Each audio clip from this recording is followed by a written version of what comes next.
Hey guys! Welcome back to my channel. Pag-uusapan natin ngayon kung paano mag-renew ng passport dito sa Pilipinas. Here are the step-by-step guide on how to renew. First, you need to have an online appointment. Second, you need to gather all the required documents. Third is personal appearance.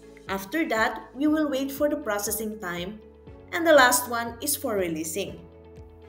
Please stay with me until the end of this video at i-discuss ko sa inyo ang kung anong dapat gagawin in every step. Let's proceed to step number 1. Paano nga ba magpa-schedule ng appointment sa DFA? Ang unang step ay bumisita lang sa DFA Passport Appointment System sa kanilang website na www.passport.gov.ph. Please click Schedule an Appointment. And it will take you to the next page. Sa page na ito, nandito ang mga terms and conditions and also reminder. Basahin mabuti bago mag-proceed sa next step. Pwede ka rin pumili kung ito ay para sa isang individual o para sa isang grupo. After selecting, you will then be taken to the next page, which is site location.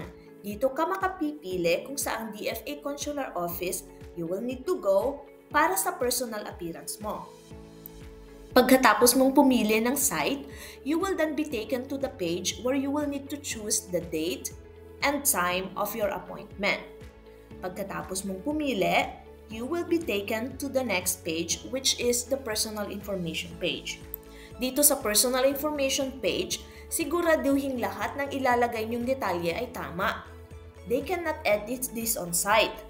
At pag ito ay mali, you will need to set a new appointment again. For this, you will need to choose the application type. So we will choose renewal. Pagkatapos mong i-fill up lahat ng details, you will then need to choose kung ano ang desired processing time. Either it's regular or expedited. Bago mag-proceed sa payment. It's now time for you to pay for the processing fee. You may proceed to any accredited payment centers, or you can also pay via GCash, Paymaya, credit card, or bank transfer. Pagkatapos magbayad, please keep your receipt with you. You will then receive an email from the DFA containing the confirmed appointment packet. Ngayong kompleto ng step 1, pupunta naman tayo sa step 2, which is gathering of requirements, habang naghihintay sa inyong appointment date. Ano-ano nga ba ang mga requirements na kailangan mong dalhin sa iyong appearance day? Narito ang mga requirements kung ikaw ay 18 years old pataas at kailangan mong mag-renew ng iyong passport.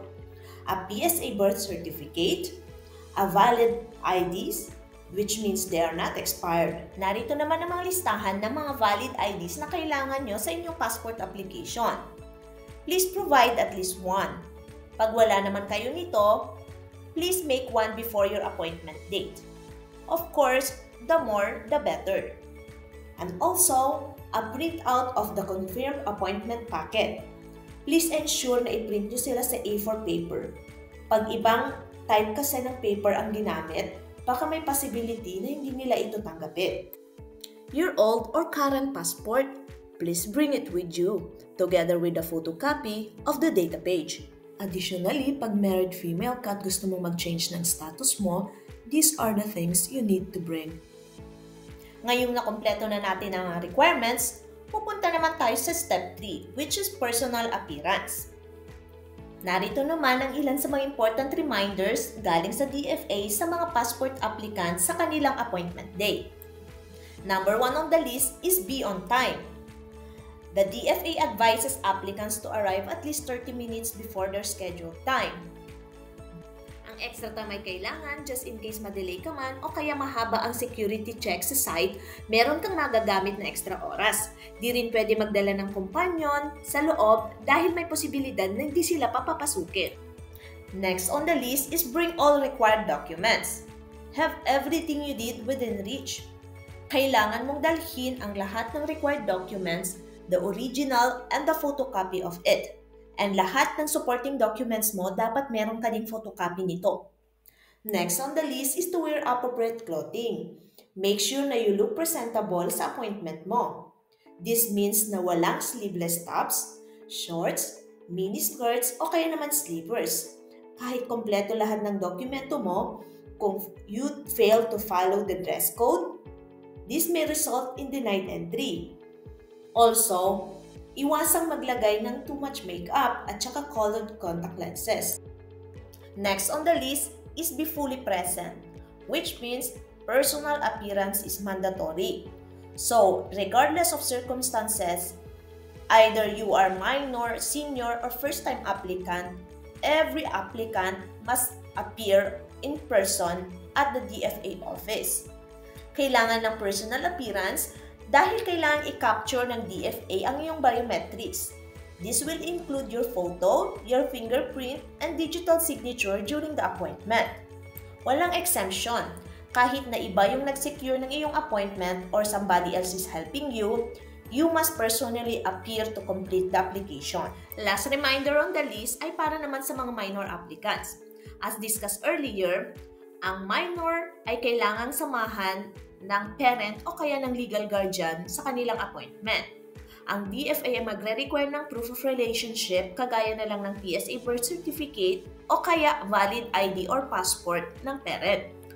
Pag ang sumama naman ay hindi biological parent, they need a proof of legal guardianship.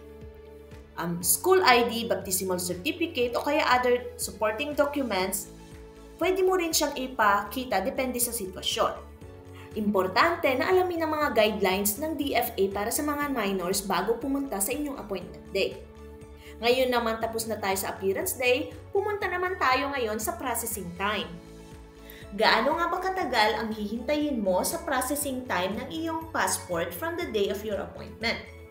Depende ito kung ano ang pinili mo nung ikaw ay gumawa ng online appointment. Either it's regular processing or expedited processing. Sa regular processing, pag ikaw ay nasa National Capital Region or NCR, it will be 10 working days. Pag ikaw naman ay outside NCR, it will be 12 working days. For expedited processing, pag ikaw ay nasa NCR, it will be 5 working days. Pag ikaw naman ay nasa labas ng NCR, it will be 7 working days. Please take note that courier service may add 10 to 15 working days on the processing time. Magkano naman ang processing fee?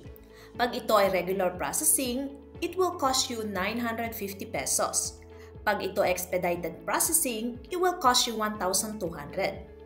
Ang penalty naman for lost or mutilated e-passport ay 350 pesos. Pagkatapos ng paghihintay sa processing time, pupunta na tayo sa last step, which is claiming or receiving your passport. Saan nga pa pwedeng i-claim ang iyong passport? Makiklaim mo ito sa DFA Consular Office kung saan mo siya originally in-apply. Kailan naman ito pwedeng i-pick up? Mapipick up mo ito sa date na na-stamp sa iyong receipt nung ikaw ay nag-personal appearance. Please remember that this is just a tentative date. You can also wait for an email or an SMS that will be sent to you that your passport is ready for pick-up. Ano-ano naman ang dadalhin mo pag magka-claim ka na ng passport? You can bring with you the original DFA-issued receipt, a valid government-issued ID, or the old passport para naman sa mga nag-renew. At nakompleto na nga natin on the steps how to apply for a passport. Congratulations! You now have a new passport. Ang sabi nga nila, a fresh passport, a world of possibilities. Please follow us on our Facebook, YouTube, and TikTok. Please don't forget to like, comment, and subscribe. Thank you for watching. See you next time. Bye-bye!